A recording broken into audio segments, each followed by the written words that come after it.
Rei do futebol, quase jogou no esporte por pouco, também não marcou o 1000º gol da carreira no estado de Pernambuco. O futebol existe há mais de 150 anos.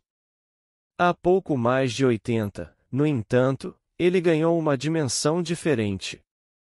Faltava um rei.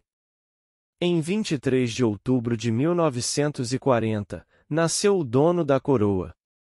Edson Arantes do Nascimento, vindo de Três Corações, Minas Gerais. Mas a cidade de pouco mais de 80.000 habitantes ficou pequena. Edson ganhou o Brasil. O mundo. Virou Pelé. O atleta do século, maior nome do esporte. Autor de mais de 1000 gols e tricampeão mundial com a seleção brasileira. Pelé tem histórias em todo o planeta, mas aqui vamos separar algumas curiosidades do camisa 10 em Pernambuco. A primeira é fora dos gramados. Em 1994, o rei casou-se pela segunda vez. A cerimônia foi no estado, com a então esposa Círia Nascimento. O matrimônio durou até 2008. Mas esse foi apenas o capítulo mais recente do ex-jogador em Pernambuco. Uma relação que começou ainda na adolescência. Pelé no esporte? Por pouco, a pergunta acima não foi uma afirmação.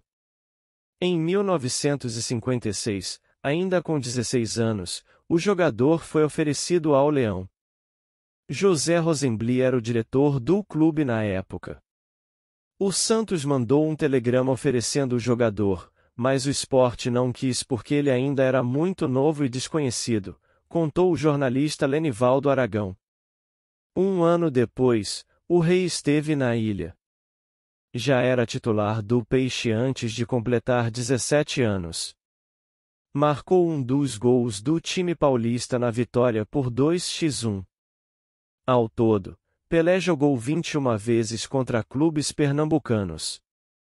Foram 11 vitórias, 6 empates e 4 derrotas, com 13 gols marcados.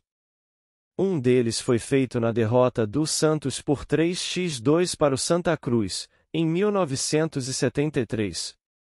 Dia em que, acredite, ele foi coadjuvante de um centroavante do tricolor.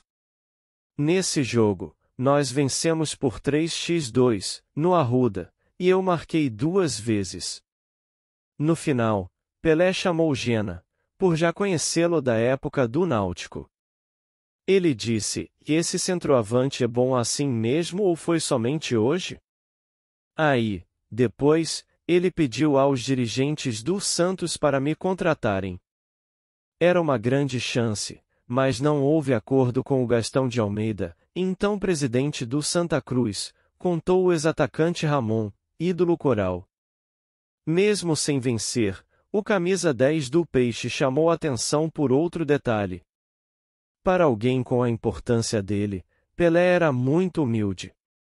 Tirava foto e falava com todos. Nem parecia que estávamos diante do maior jogador do mundo, frisou o radialista Hélio Macedo, que o entrevistou na ocasião.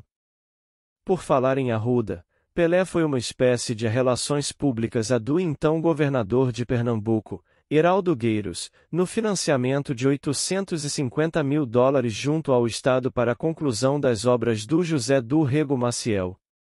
De quebra, o rei recebeu o título de sócio benemérito do Santa. Dos embates contra o trio de ferro da capital, Pelé deixou claro qual time mais chamou a atenção.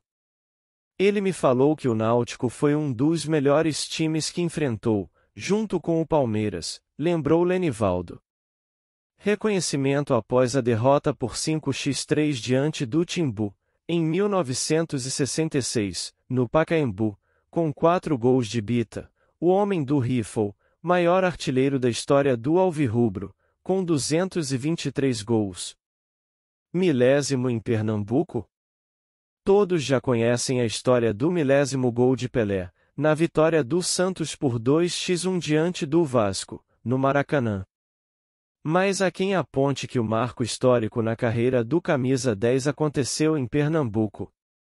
Uma semana antes, a Gazeta Esportiva publicou: Recife aplaude humilde Pelé.